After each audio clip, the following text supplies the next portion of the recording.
मध्य प्रदेश के पूर्व मंत्री और भाजपा विधायक भूपेंद्र सिंह ने विधानसभा के शीतकालीन सत्र के दौरान ध्यान आकर्षण सूचना के माध्यम से अपनी ही सरकार को घेर लिया। उन्होंने सागर जिले के मालथौन में एक अशासकीय शिक्षण संस्था के संचालन में अनियमितता का विषय उठाया। पूर्व मंत्री ने कहा कि आदर्श कॉन्वेंट स्कूल की जांच में अधिकारी ने कई गंभीर अनियमितताएं पाई थीं। स्कूल में यहां शिक्षा के अधिकार अधिनियम का उल्लंघन, छात्र छात्राओं की मैपिंग नियमानुसार नहीं करने, शुल्क का वितरण पत्रक सही नहीं होने जैसे अनेक मुद्दे शामिल थे। इस मामले में उन्होंने कहा कि इससे क्षेत्र की जनता में आक्रोश है। स्कूली शिक्षा मंत्री राव उदय प्रताप ने जवाब देते हुए कहा कि संस्था की मान्यता निरस्त की गई थी। संस्था ने इस पर कोर्ट से स्थगन ले लिया है।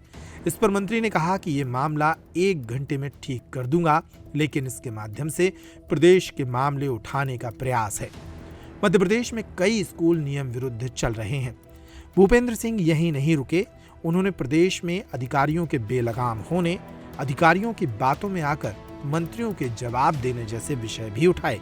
उन्होंने ये भी कहा कि सागर जिले में साइबर सेल के कुछ अधिकारी कर्मचारी लोगों की निजी बातचीत को चोरी कर रहे हैं और उन्हें ब्लैकमेल कर रहे हैं।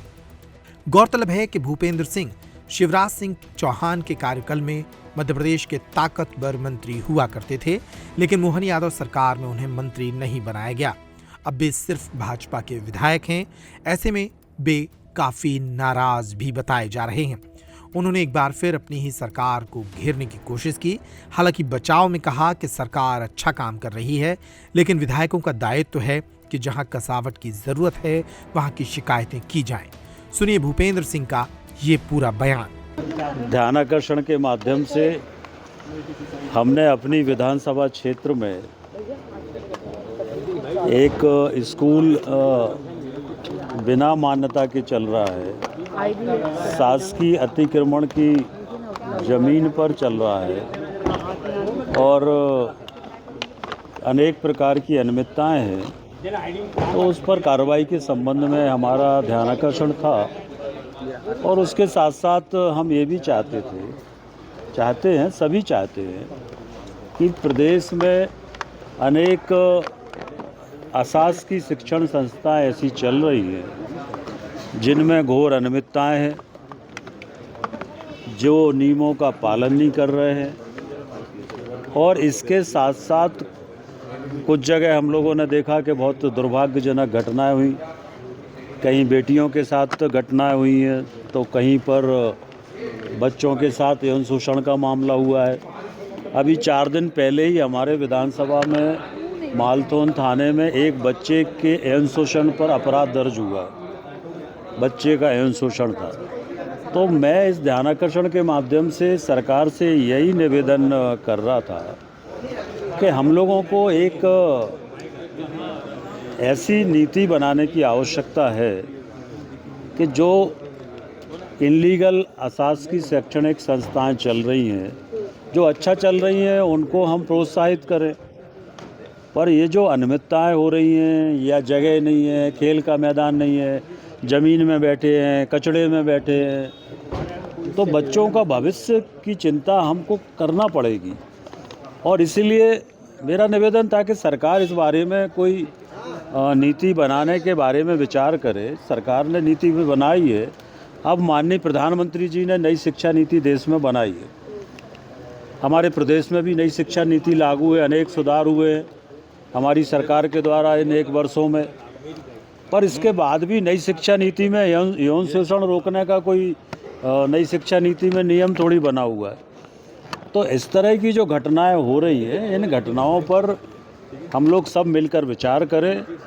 और बच्चे हमारा प्रदेश का, देश का भविष्य, और इसको लेकर ही मैंने सरकार का ध्यान आकर्षित किया था। सरकार ने सकारात्मक उत्तर दिया है और यही ध्यानाकर्षण था। सर, आप भी मंत्री रहे हैं और ऐसे में अधिकारी गलत जानकारी दे रहे हैं, आप मंत्री पढ़ रहे हैं। देखिए, सवाल इस बात का होता है कि अगर कोई विधायक प्रश्न उठाता है तो पहली बात तो ये है कि परंपरा ये है कि सामान्यतः मंत्री विधायक से फ़ोन पर बात कर लेते हैं कि क्या विषय है और आप इसमें क्या चाहते हैं, तो एक तो ये पहले बात हो जाती है तो विषय ध्यान में होता है। दूसरा मेरा ये कहना था कि अधिकारी अगर ये लिख दे कि क्षेत्र में कोई रोष नहीं है तो मंत्री को ये बात स्वीकार नहीं करना चाहिए। अगर है नहीं है तो बोलें। अब मंत्री अगर ये बोल दें कि कोई रोष नहीं है तो इसका मतलब विधायक गलत है। तो हम ये बोलें कि हमारे क्षेत्र में जनता बहुत खुश है, यौन शोषण हुआ है तो जनता बहुत खुश है, हम ये बोलें क्या? तो अगर रोष है तो मैं विधायक हूँ वहाँ का, तो मेरे को पता नहीं होगा कि रोष है कि नहीं है। तो मैंने यही कहा कि कम से कम कार्रवाई हो ना हो, पर सरकार की ये जिम्मेदारी भी है कि विधायक अपमानित ना हो, इतना हमें अपने जवाब में इस बात का ध्यान रखना चाहिए। ये मेरी भावना है। मैंने परिवहन को लेकर भी ध्यानाकर्षण की सूचना दी है। हमारे यहाँ पर अभी लगभग 2 माह में 5 बार चक्का जाम हो गया। मैं बार बार कह रहा हूँ कि इस व्यवस्था को ठीक करो, क्योंकि वहाँ पर इल्लीगल तरीके से असामाजिक तत्व कुछ जो और लोग हैं मिलकर लोगों के साथ मारपीट कर रहे हैं। ट्रक वालों के साथ मारपीट की अनेक घटनाएं हुई है और इसलिए अनेक लोग वहाँ पर इस तरह की परिवहन के नाम पर अवैध वसूली, गुंडागिर्दी, ये सब हो रहा है और 5 बार चक्का जाम हो चुका। तो हमारे क्षेत्र की जनता जाएगी कौन से रोड से अगर वहाँ पर चक्का जाम होता है? तो कई बार मैं ही 2-2 घंटे फंसा रहता हूँ। तो मैं चाहता हूँ कि व्यवस्था में सुधार हो, चेकिंग हो। इसमें क्या दिक्कत है? चेकिंग होना चाहिए, चेकिंग होना चाहिए। ये आरटीओ को अधिकार है, परिवहन विभाग को चेक करना चाहिए, चेकिंग हो, पर व्यवस्था ऐसी हो कि जाम ना लगे, क्योंकि वो हमारा स्वर्णिम कॉरिडोर है, कश्मीर से कन्याकुमारी वाला रोड है, बहुत ज़्यादा ट्रैफिक है और यार्ड छोटा है, तो इस कारण से 10 गाड़ी भी खड़ी करते हैं तो जाम लग जाता है। तो जनता को हर दिन जाम का सामना करना पड़ता। उस दिन भी एक ट्रक आ रहा था स्पीड में, अचानक एक किसी ने स्टॉपर उसके सामने कर दिया, व्हील वाला स्टॉपर, तो ट्रक पलट गया। अब ट्रक पलट गया तो ट्रक वाला इतना आक्रोशित था कि वो ट्रक में आग लगा रहा था, खुद के ट्रक में सारे ट्रक वाले इकट्ठे हो गए। तो ये व्यवस्था सुधारने के लिए मैंने कहा है, लिखा है और मेरी ड्यूटी है। मैं वहाँ का विधायक हूँ, मेरी ड्यूटी है। क्या लगता है सरकार की नीतियाँ ठीक ढंग से काम नहीं हो पा रही है, काम नहीं हो रहा है? देखिए, सरकार की सारी नीतियाँ अच्छी हैं, सरकार बहुत अच्छा काम कर रही है। 1 साल में अनेक जनहित के निर्णय सरकार ने किए हैं।